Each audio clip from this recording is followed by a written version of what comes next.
नमस्कार मंडळी. तर आज आपण येत्या 31 तारखेला आहे स्वामी समर्थ महाराजांचा प्रकट दिन आणि त्या निमित्ताने आपल्याला जे पारायण करायचं आहे त्या संदर्भातील माहिती मी तुम्हाला आजच्या भागामधून देणार आहे. तर आजचा भाग हा स्किप न करता शेवटपर्यंत नक्की पहा. श्री स्वामी समर्थ चरित्र सारामृत याचं पारायण कसं करावं या संदर्भातील माहिती जाणून घेणार आहोत. तर याची पद्धत काय आहे, यातून आपल्याला काय फलश्रुती मिळते, तसेच हे पारायण कधी करायचं, पारायणाची वेळ काय असली पाहिजे, तसेच पारायणासाठी काय व्यवस्था करायची आहे, पारायणानंतर काय करायचं, तसंच पारायण केल्यानंतर आपल्याला काय काय फलश्रुती मिळते, कोणकोणत्या कारणांसाठी आपण हे पारायण करू शकतो, पारायण कधी करावं, तर अशा वेगवेगळ्या प्रश्नांची उत्तरं तुम्हाला आजच्या भागामधून मिळणार आहेत. तर आजचा भाग हा स्किप न करता शेवटपर्यंत नक्की पहा. जर तुम्ही स्वामी भक्त आहात किंवा तुम्ही या सेवेमध्ये नवीन आहात तर तुम्हाला हे पारायण कसं करायचं आहे या संदर्भातील माहितीमुळे खूप फायदा होईल. तर स्वामी पारायणाचे अनेक फायदे आहेत. आपल्याबरोबर अनेक भक्तांनी त्याची उदाहरणं सुद्धा अनेक वेळा सांगितलेली आहेत की चरित्र सारामृत वाचल्यामुळे त्यांना काय काय फायदे झाले. आपण खूप असे भक्त पाहतो आपल्या आजूबाजूला ज्यांना ह्या पारायणामुळे त्यांच्या आयुष्यामध्ये खूप फरक हा पडलेला आहे. पण मंडळी, आता जे आपण चरित्र सारामृताचं पारायण करणार आहोत 11 तारखेपासून 31 तारखेपर्यंत हे आपण स्वामी समर्थ महाराजांसाठी करणार आहोत. कारण हे पारायण जे आहे ते महाराजांसाठी त्यांच्या येणाऱ्या प्रकट दिनानिमित्त आपण एक कृतज्ञता व्यक्त करण्यासाठी करणार आहोत. पण इतर वेळी सुद्धा तुम्ही हे पारायण करू शकता आणि तेव्हा तुम्ही संकल्पयुक्त पारायण हे करू शकता. पण आता जे 11 ते 31 पर्यंत आपल्याला जे पारायण करायचं आहे ते कोणत्याही हेतू शिवाय आपला करायचं आहे. कारण जेव्हा आपण हेतू शिवाय एखादी पूजा करतो, श्रद्धा ठेवून पारायण करतो, पूजा करतो, तेव्हा त्याचं जे फळ असतं ना ते आपल्याला दाम दुपटीने अधिक प्रमाणात मिळतं. आणि असा माझा सुद्धा अनुभव आहे. जेव्हा आपण कोणत्याही फलश्रुतीशिवाय किंवा मनामध्ये एखाद्या फळाची इच्छा न धरता आपण श्रद्धापूर्वक देवाची पूजा करतो तेव्हा बघा देव आपल्याला आपण काही न मागता देतच असतो. तर आता 31 तारखेपर्यंत हे जे 21 दिवस आहेत आपल्याला जे मिळणार आहेत त्यासाठी आपल्याला हे पारायण करायचं आहे. आणि मुख्य म्हणजे तुम्हाला जेव्हा हा व्हिडिओ मिळेल, जसं की 6 तारखेपासून सुद्धा तुम्ही हा व्हिडिओ जर तुम्हाला मिळाला तर तेव्हा सुद्धा तुम्ही पारायण लवकर सुद्धा चालू करू शकता. तुम्हाला 11 तारखेची वाट बघायची गरज नाहीये. कारण 21 दिवसांचं जर पारायण करायचं आहे तर स्त्रियांना काही अडचणी येतात, जसं की आपली मासिक पाळी येते किंवा अजून काही प्रॉब्लेम येतात. तर त्याच्यामुळे 4-5 दिवस आधीपासून आपण सुरुवात करायची. म्हणजे ते 2-3 दिवस 4-5 दिवस आपले गेले तर ते स्किप झाले तरी सुद्धा आपले जे 21 दिवसाची जी टोटल आहे ती आपली काउंट होते. तर आता आपल्याला ही पारायणाची पद्धत जाणून घेऊयात. तर पारायण कसे करायचं आहे, तर श्रींच्या भक्तीला आणि सेवेला काही बंधन नाही आहे. तर इथे तुम्हाला काळ वेळ असं पाहायचं नाही आहे. तर तुम्ही ह्या पारायणासाठी सोमवार, गुरुवार किंवा कोणत्याही पर्वणीचा काळ हा उत्तम मानला जातो. तर 21 दिवस आधीपासून जो दिवस येईल मग तो कोणताही वार असू दे त्या दिवसापासून तुम्हाला ह्या सेवेला सुरुवात करायची आहे. तर काळा वेळेला असं काही बंधन नाहीये. पण तुम्हाला फक्त 3 दिवसाचं जर पारायण करायचं आहे तर उत्तम असा दिवस येतोय, तो म्हणजे दशमी, एकादशी आणि द्वादशी या तिथींना सुद्धा तुम्ही पारायण करू शकता. जर तुमच्याकडे वेळ नाहीये 21 दिवस पारायण करण्यासाठी तर तुम्ही 9, 10, 11 यावेळी सुद्धा एकादशी आहे बघा, तेव्हा तुम्ही करू शकता. दुसरी एकादशी त्यानंतर आलेली आहे, मला वाटतं 26 तारखेला आहे, तेव्हा तुम्ही 25, 26, 27 असं सुद्धा दशमी, एकादशी आणि द्वादशी असा ह्या काळामध्ये सुद्धा पारायण 3 दिवसाचं पारायण हे करू शकता. तर तुम्हाला तेव्हा 7-7 अध्याय हे वाचायचे आहेत. ज्यांना शक्य आहे त्यांनी एकाच बैठकीत संपूर्ण पोथीचं वाचन करायचं आहे आणि असं 21 दिवस आपल्याला 21 अध्याय हे वाचून पूर्ण करायचे आहेत. ज्यांना शक्य नाही ते 2 ब्रेक हे घेऊ शकतात. पण जर तुम्ही एका दिवशी जर वाचन करायचं ठरवत आहात 21 पोथींचं तर मात्र तुम्ही सुरुवात ही सकाळी करा. जशी तुम्ही देवपूजा करून तुमची संपन्न होईल त्यानंतर लगेच तुम्ही पारायणाला बसा. म्हणजे तुमचे संपूर्ण दिवसाभरामध्ये 21 अध्याय हे वाचून पूर्ण होतील. आणि असे तुम्हाला 21 दिवस हे करायचं आहे. तर हे झालं तुमचं 21 दिवसाचं पारायण, कारण तुम्ही पूर्ण ग्रंथ आहे तो रोज वाचणार आहात. जर तुम्हाला शक्य नाही आहे तर रोज एक तुम्हाला अध्याय वाचायचा आहे. तर अशा प्रकारे रोज एक अध्याय वाचून संपवायचा आहे. त्यानंतर आपली श्रद्धा, भक्ती आणि इच्छा यानुसार तुम्ही पोथीचे 3, 7, 11 किंवा 21 अशी पारायण करू शकता. काही जमत नसेल तर रोज एक अध्याय वाचा किंवा तो ऐकला तरी सुद्धा चालू शकेल. पण मी तुम्हाला सांगेल, ऐकण्यापेक्षा, श्रवण करण्यापेक्षा तुम्ही स्वतः वाचलेले कधीही उत्तम. तर पारायणाची वेळ काय असावी? सकाळीच तुम्ही सुरू करा, जसं मी सांगितलंय तसं. स्नान आटपल्यानंतर नित्याची देवपूजा करा आणि भोजनापूर्वी पारायणाला सुरुवात करा. तोच एक सुंदर आणि चांगली ही वेळ असते, कारण तेव्हा आंघोळ केल्यानंतर जेव्हा आपण देवपूजा करतो तेव्हा आपलं मन प्रसन्न असतं. आपल्या घरामध्ये सुद्धा सकाळची वेळेला खूप छान प्रसन्नता असते, त्यामुळे तेव्हाच तुम्ही पारायणाला सुरुवात करायची आहे. वेळ निश्चित केल्यास उत्तम, कारण की जर तुम्ही रोज एकाच वेळेला पारायण सुरू केलं तर ते चांगलं असतं.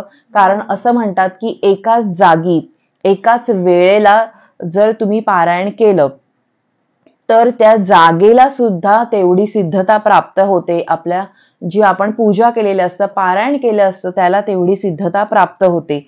म्हणून तुम्ही वेळ आणि तुम्ही ज्या ठिकाणी बसणार असेल ती जागा ही तुम्ही एकच ठेवा.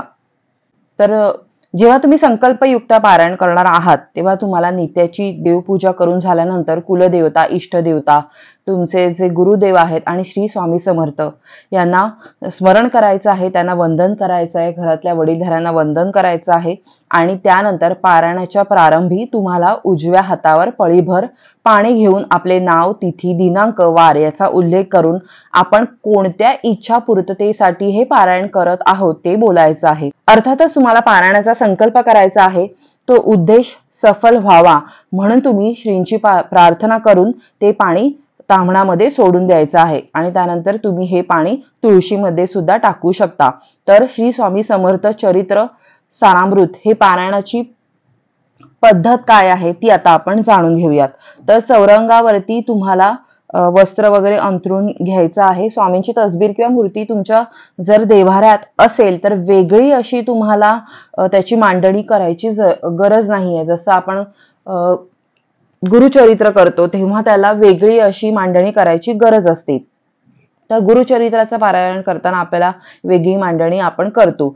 पण तुम्ही हे जेव्हा 11 ते 31 या तारखेपर्यंत तुम्हाला जे पारायण करायचं आहे तेव्हा तुम्हाला वेगळी मांडणी करायची ही गरज नाही. पण संकल्पयुक्त करणार असाल, 3 दिवसाचं करणार असाल तर तुम्हाला तुमची इच्छा असेल वेगळी मांडणी करायची तर तुम्ही चौरंगावरती महाराजांचं मूर्ती किंवा जो फोटो, तसबीर जे काही तुमच्याकडे आहे, उपलब्ध आहे, ती तुम्ही ठेवू शकता. रांगोळी काढा, त्याच्या बाजूला समई लावा आणि आपण जसं पंचोपचारी जी पूजा करतो, धूप, दीप, नैवेद्य, गंध, पुष्प, ते सर्व स्वामींना तुम्हाला वाहायचं आहे. गंध, अक्षता, फूल वाहून पोथीची सुद्धा तुम्हाला पूजा करायची आहे. पण पुन्हा एकदा सांगते, संकल्पयुक्त पारायण करणार आहात तेव्हा तुम्हाला तुमची इच्छा असेल तर तुम्ही वेगळी मांडणी करा. मांडणी नाही केली तरी सुद्धा चालतं. तुम्ही तसबिरी समोर किंवा स्वामींच्या मूर्ती समोर बसून ही सेवा केली तरी सुद्धा चालते. आणि आता तुम्ही जे 21 दिवसाचं पारायण करणार आहे स्वामींच्या प्रकट दिनापर्यंत, तेव्हा सुद्धा वेगळ्या विशेष अशा तुम्हाला जी मांडणीची गरज नाही आहे. आणि पारायण करताना तुम्ही कसं काय करणार आहात तर आसनावर बसायचं आहे तुम्हाला. श्री स्वामी समर्थांचं नाव घ्यायचं आहे, पोथीला वंदन करायचं आहे आणि त्यातील अर्थ हा नीट समजून शांतपणे वाचन करायचं आहे. असं घाईघाईमध्ये आपल्याला पटापट आज एवढे अध्याय वाचायचे आहेत म्हणून फटाफट ते संपवून टाकायचे असं करू नका. अर्थ समजून घ्या, शांतपणे वाचा, तरच त्याचा लाभ आपल्याला होईल आणि स्वामींपर्यंत तुमची सेवा ही पोहोचेल. तर या समयी स्वामी समर्थ महाराजांना आपल्या समोर साक्षात ते बसलेले आहेत असा भाव तुम्ही मनामध्ये आणा. चित्त तुमचं प्रसन्न ठेवा. वाचन तुमचं जेव्हा चालू असेल तेव्हा साजूक तुपाचा अखंड दिवा लावून घ्या. जर अखंड दीप लावणं शक्य नसेल तर जोपर्यंत तुमचं वाचन चालू आहे तोपर्यंत तो दिवा चालू राहील याची तरी काळजी घ्या. वाचन झाल्यानंतर स्वामींच्या फोटोला गंध, हळद, कुंकू, फुलं वाहून घ्या, धूप, अगरबत्ती ओवाळून घ्या, त्यांना नमस्कार करा, वंदन करा, नैवेद्य दाखवा आणि घरातील सर्वांना प्रसाद हा तुम्ही त्यानंतर वाटू शकता. पारायणाच्या शेवटच्या दिवशी जेव्हा तुम्ही संकल्पयुक्त करणार आहात त्याच्यासाठी हे तुम्हाला सांगते. हे दोन्ही प्रकारच्या पारायणाचा मी एकच व्हिडिओ बनवलेला आहे, कारण की पुन्हा कोणाला जर संकल्पयुक्त पारायण करायचं असेल तर त्यांना मदत व्हावी म्हणून मी एकाच व्हिडिओमध्ये दोन्ही गोष्टी सांगत आहे. तर तेव्हा तुम्हाला हे बघा, जेव्हा तुम्ही संकल्पयुक्त पारायण करता तेव्हा तुम्हाला कोणत्या तरी ब्राह्मणाला किंवा दाम्पत्य ब्राह्मण जे दाम्पत्य असतं त्या तुम्ही त्यांना भोजन देऊ शकता, दक्षिणा देऊ शकता. ब्राह्मणांना, गुरुजींना त्यांना वस्त्र किंवा काही तुम्ही शिधा जी ठरवली असेल तर ती शिधा तुम्ही त्यांना देऊ शकता. जर तुमच्या ओळखीचे एखादे सज्जन ब्राह्मण असेल तर त्यांना वस्त्र दक्षिणा देऊन तुम्ही संतुष्ट करू शकता. तर अशा प्रकारे आपलं जे पारायण आपण तुमचं संपूर्ण होतं. तर अशा प्रकारे त्याची आपल्याला समाप्ती सुद्धा करायची असते.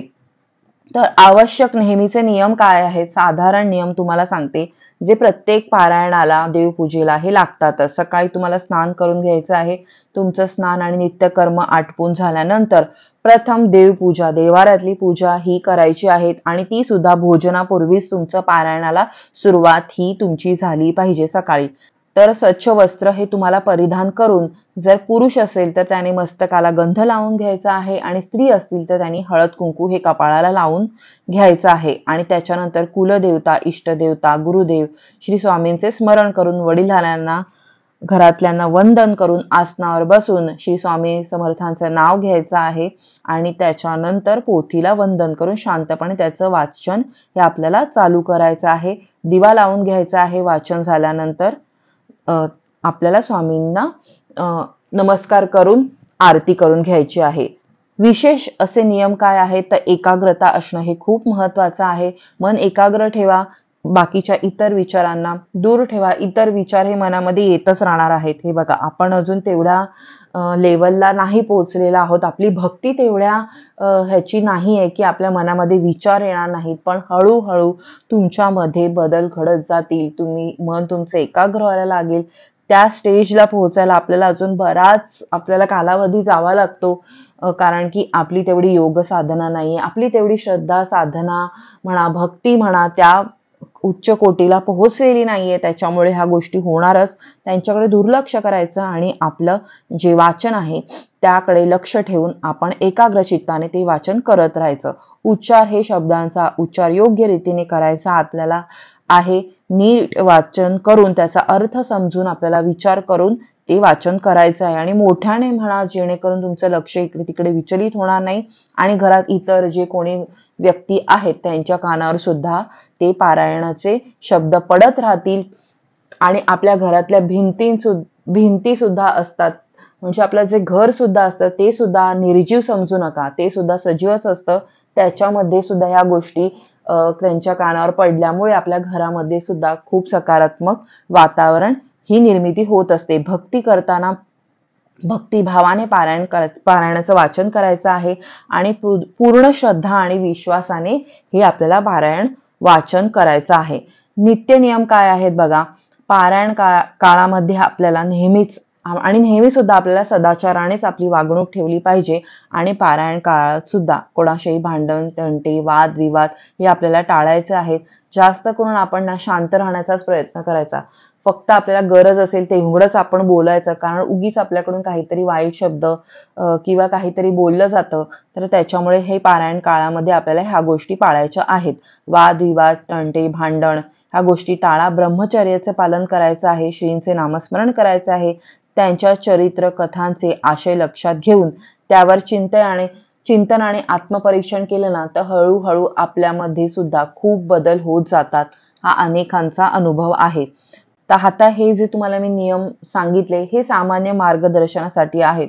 तर तुमच्या आजूबाजूच्या परिस्थितीनुसार आणि तुमच्या श्रद्धेनुसार तुम्ही त्याच्यामध्ये हवे ते बदल करू शकता. म्हणजे तुम्हाला अजून काही ऍडिशन तुम्हाला माहिती असेल तर तुम्ही त्यानुसार सुद्धा गोष्टी ह्या बदलू शकता. आता इतर काळजी काय घ्यायची आहे. घरात लहान मुलं असतात, त्यांनी हे पारायण केलं तर चालतं का, असं अनेक जण प्रश्न विचारतात. तर बघा, कठीण शब्द जर त्यांना वाचता येणार असेल तर तुम्ही लहान मुलं सुद्धा हे पारायण करू शकतात. पण मी एक सांगेन, अगदी 6-7 वर्षाची मुलं आहेत आणि त्यांना त्याचं गांभीर्य नाहीये किंवा ते बसून एका ठिकाणी वाचू शकत नाहीत खूप जास्त वेळ, तर त्यांना एक अध्याय तुम्ही वाचायला सांगू शकता.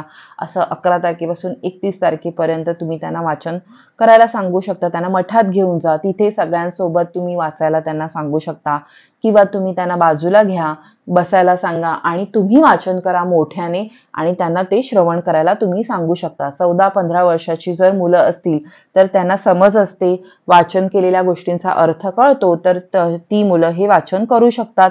लहान मुलं, तुम्हाला जर माहिती आहे, खात्री आहे की तुमचं मूल हे व्यवस्थित त्या ठिकाणी बसून हे पारायण करणार आहे, तेवढा वेळ श्रद्धेने शांततापूर्वक करणार आहे, तर ते सुद्धा करू शकतात.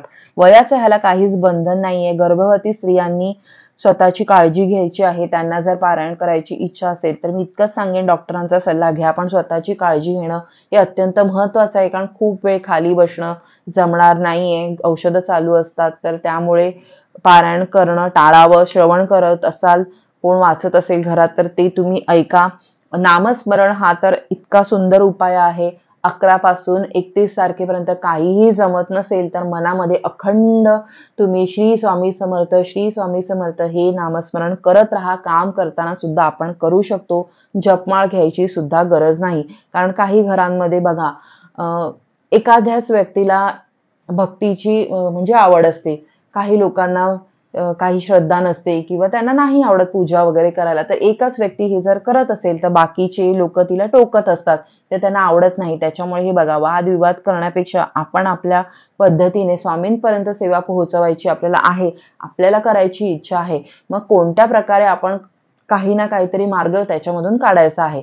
खूप वेळ बसून पारायण केलेलं घरातल्या इतरांना आवडत नसेल, तुम्ही मनामध्ये सतत अखंड श्री स्वामी समर्थ, श्री स्वामी समर्थ ह्या हा मंत्राचा जप तुम्ही करू शकता. आणि तुम्हाला कमीत कमी वेळा जर पारायण करायचं असेल तर रोज एक अध्याय तुम्ही हे वाचू शकता. कारण घरात लहान मुलं असतील, आजारी व्यक्ती असतील किंवा अजून तुम्ही जॉब करत असाल, अशा काही अडचणी असू शकतात.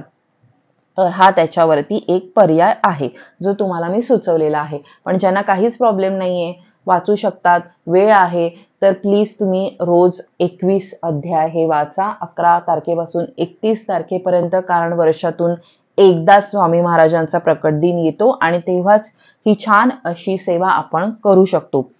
तर ह्याची फलश्रुती काय आहे तर बघा, पारायण केल्यामुळे सर्वात चांगली गोष्ट आपल्याला काय घडते तर आपलं मन हे प्रसन्न होतं. हे सगळ्यांनाच माहिती आहे. मन शांत होतं, एकाग्र होतं, नकारात्मक विचारांपासून आपल्याला मुक्तता मिळते आणि सकारात्मक विचारसरणी ही आपल्या मनामध्ये विकसित होते आणि श्रद्धा, भक्ती, आत्मविश्वास हा सुद्धा आपला वाढतो. आणि सर्वात महत्वाचं म्हणजे आपली आध्यात्मिक उन्नतीकडे वाटचाल होते, हे तुम्हाला सुद्धा जाणवेल. आणि हळूहळू आपल्याला जीवन सुधारायला सुरुवात होते. कारण आपल्या मनातले जे वाईट विचार आहेत त्यांच्यावर आपण मात करायला लागतो. संकटांवर आपोआप मात व्हायला लागते, कारण आपले विचार बदललेले असतात आणि विचार बदललेले असतात त्याच्यामुळे वेगळे आपल्याला मार्ग सुचायला लागतात संकटांवरती मात करण्यासाठी. आणि आपल्याला स्वामी सुद्धा त्याच्यामध्ये मदत करत असतात. हे 100% मी खात्रीने तुम्हाला सांगते. कारण स्वामींच्या सेवेत जे कोणी सेवेकरी आहेत त्यांना माहिती आहे की स्वामी हे आपल्या सोबत नेहमीच असतात. तर तुम्ही संकटांवरती विजय प्राप्ती होते, जीवनातील अडचणी दूर होतात, आरोग्य सुधारण्यास मदत होते, कुटुंबात सुख समृद्धी आणि आनंद, प्रेम भाव हा वाढतो. तसेच जर तुम्ही विद्यार्थी असाल तर शिक्षणामध्ये यश मिळते, व्यवसायामध्ये काही लोकांना यश मिळते, मार्गदर्शन मिळते. व्यक्तिमत्व विकासासाठी सुद्धा पारायणाने खूप मदत होते, मनशांती, समाधान प्राप्त होते. क्षमाशीलता आणि सहनशीलता ह्या खूप महत्वाच्या 2 गोष्टी आहेत, त्या आपल्या विचारसरणीमध्ये विकसित होतात. हे 100% अनेक लोकांचा हा अनुभव आहे की क्षमाशीलता आणि सहनशीलता हा वाढतो, म्हणजे वाढतो, स्त्रियांमध्ये तर वाढतोच. मी पाहिलेलं आहे. तर जीवनाकडे सकारात्मक दृष्टिकोन विकसित होण्यास खूप मदत होते. आणि जर तुम्ही संकल्पयुक्त पारायण करणार असाल तर ह्याची विशिष्ट अशी फलश्रुती काय आहे, जर तुम्ही काही कारणासाठी करत असाल, जर कोणी आजारी आहे तर आजार बरा होण्यासाठी, रोग बरा होण्यासाठी जर तुम्ही करणार असाल तर 7 दिवसाचं तुम्ही पारायण हे करू शकता. आणि आजारामध्ये सुद्धा या पारायणाचा तुम्हाला, जर कोणाला गंभीर आजार असेल तर त्यांना सुद्धा त्याचं फळ मिळतं, लाभ मिळू शकतो. तर श्रद्धापूर्वक आणि आत्मविश्वासाने तुम्ही रोगमुक्त होऊ शकता. आणि शिक्षणासाठी जर कोणी करत असेल तर शिक्षणासाठी तुम्ही 7 दिवसाचं पारायण हे करू शकता. एकाग्रता आणि स्मरणशक्ती वाढवण्यासाठी ह्याची खूप मदत होते. अभ्यासामध्ये यश मिळते, मार्गदर्शन मिळतं. विवाह आणि नोकरीसाठी सुद्धा जर तुम्ही करत असाल तर 1 दिवसाचं सुद्धा तुम्ही एका बैठकीमधलं पारायण करून बघा तुम्हाला खरंच याचा खूप छान असा फायदा होईल. तर तुम्ही 7 पारायण करू शकता शिक्षणासाठी जर करणार असाल तर. आणि आजारासाठी जर करणार असाल तरी पण बघा 7 पारायण तुम्हाला जमले तर 7 पारायण करून बघा. विवाह आणि नोकरीसाठी 1 पारायण हे करून पाहायचं आहे आपल्याला. योग्य आणि सुयोग्य जीवनसाथी मिळण्यासाठी शक्यता ही वाढते. आणि इच्छित नोकरी मिळते सुद्धा, काही लोकांना मार्गदर्शन मिळतं. तर बघा. आणि जर तुम्हाला मालमत्ते संदर्भातील काही प्रॉब्लेम असतील तर त्यांनी सुद्धा 7 पारायण करणं हे त्याच्यावरती चांगलं असतं. म्हणजे बघा तुम्हाला मालमत्ता खरेदी करायची, विक्री करायची, भाड्याने तुमची जर जागा द्यायची आणि त्याच्यात काही अडचणी असतील, मालमत्ते संदर्भातील काही वादविवाद असेल, त्याच्यामध्ये न्याय मिळत नसेल, कोर्ट कचऱ्या चालू असतील तर 7 पारायण हे तुम्ही करून बघा. तर हे फक्त मी तुम्हाला मार्गदर्शन म्हणून सांगत आहे. तर तुम्हाला ह्यापेक्षा जर काही वेगळी माहिती असेल तर तुम्ही तसं सुद्धा करू शकता. तर मंडळी, आजच्या भागामधून मला जितकी माहिती होती तितकी मी तुम्हाला देण्याचा प्रयत्न केलेला आहे. हे पारायण कसं करायचं आहे त्या संदर्भातील. तर खूप लोकांना अनेक प्रश्न असतात की आपण स्वामींचे पारायण करताना चुकत तर नाही आहे ना, आपलं काही कमी तर पडत नाही आहे ना. तर असे अनेक प्रश्न हे भक्तांना पडतात. तर त्याच्यामुळे जास्तीत जास्त माहिती मी तुम्हाला देण्याचा प्रयत्न केलेला आहे, ज्यामुळे पारायण करताना तुम्हाला कुठलीही चिंता ही वाटणार नाही. देव हा शेवटी श्रद्धा आणि भक्तीचा भुकेलेला असतो. देवाला तुम्ही श्रद्धापूर्वक जितकं वाचन कराल, त्यांची सेवा कराल, हे पठण कराल, ते महत्वाचं आहे. तर श्रींच्या भक्तीला कसलंच बंधन नाहीये, हे तुम्ही लक्षात ठेवा. तुम्हाला तुमच्या श्रद्धेनुसार, इच्छेनुसार आणि भक्तीनुसार 7, 3, 11 जितकी पारायण करायला जमणार असेल तितकी तुम्ही करा. आणि जर काही शक्य नसेल तर रोज 1 अध्याय वाचला तरी सुद्धा चालू शकेल. तर हीच तुम्हाला माहिती मला आज द्यायची होती. तर मला असं वाटतं की ह्या माहितीमुळे तुम्हाला सर्वांना मदतच होईल. तर मंडळी, आजचा भाग हा तुम्हाला कसा वाटला हे कमेंट्समध्ये मला नक्की कळवा. आवडला असेल तर लाईक करायला, शेअर करायला विसरू नका. आणि तुम्ही जर नवीन असाल तर आमचं चॅनल सबस्क्राईब करायला विसरू नका. पुढल्या भागात भेटूया एका नवीन विषयासह. तोपर्यंत लोभ असावा. धन्यवाद. श्री स्वामी समर्थ.